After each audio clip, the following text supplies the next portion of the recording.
Hi, this video is all about how to paint a peacock feather in watercolour.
Now when you're adding these wet in wet washes on, what you got to think about is just to make sure that all the colours are dry. So say for example we work on, let's say we work on the yellow one first of all.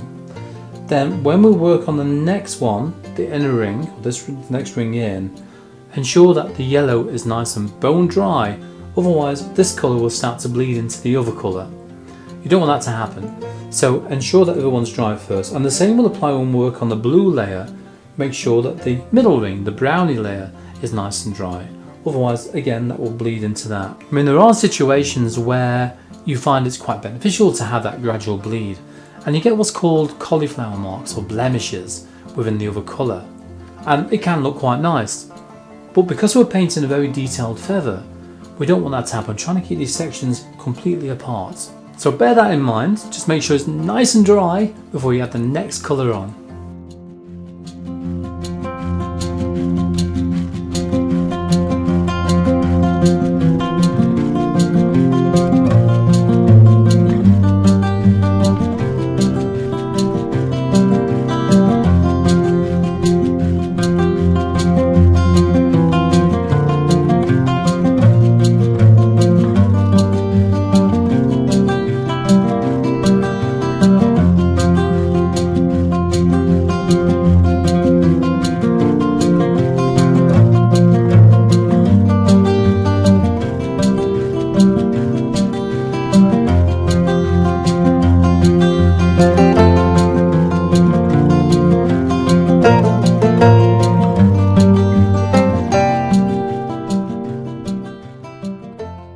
Now when you work in those individual areas, especially within that blue area, you find that what I've actually done within the painting, just make sure there's no water on there, okay, is you look at the fine lines in between these very directional marks that you know we're making.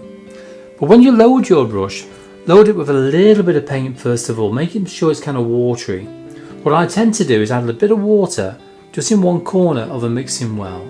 So you've still got the concentrated stuff in one area, but in one area, another area is a little bit weaker. Now I can load that brush, roll it and pull away, give it a tap, then add those finer lines in, but skipping as I do so it's not all the same for each individual line. So come down one line, skip, come down again, skip, a little bit more, skip. Then when that line's dry, do the same procedure again, exactly the same thing with that darker mix, skipping as you go along. And by varying these brush strokes within the feather, it will kind of add a little bit more kind of uniqueness to it and less too samey, if you know what I mean, all the way throughout. So let's get back into the video, let's get the brushes wet.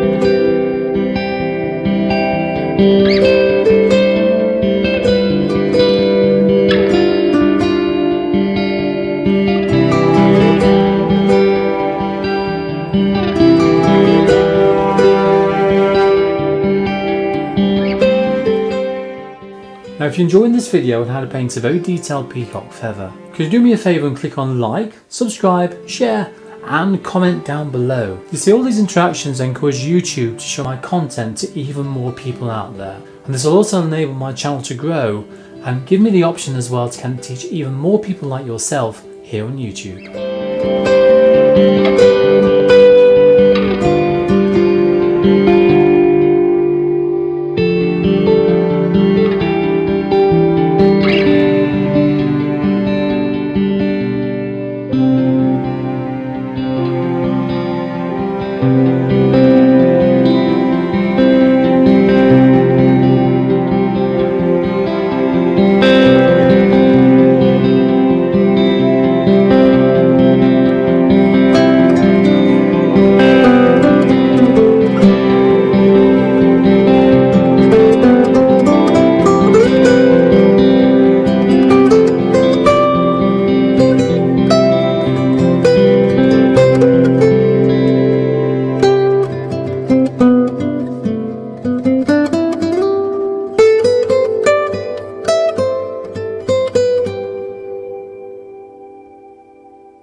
Now, when you get to these fine detailed areas, one thing I just want to make sure that you do is load that brush up and then take a lot of the paint off, honestly.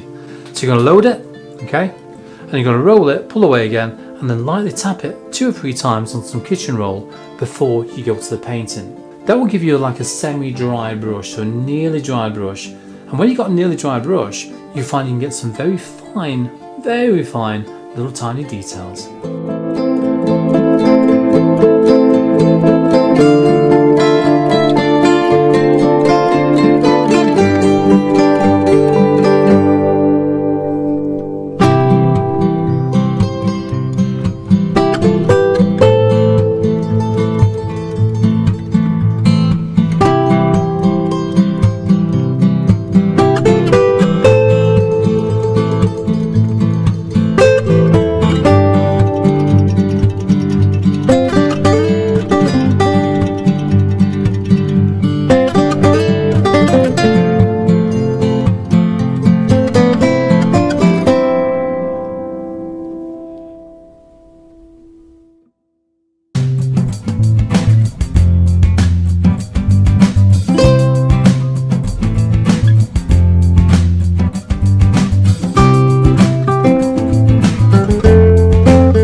Now look in the description down below where you get access to some free content and some free video tutorials, a Sparrow PDF and a PDF document on some basic watercolour equipment which you get as well.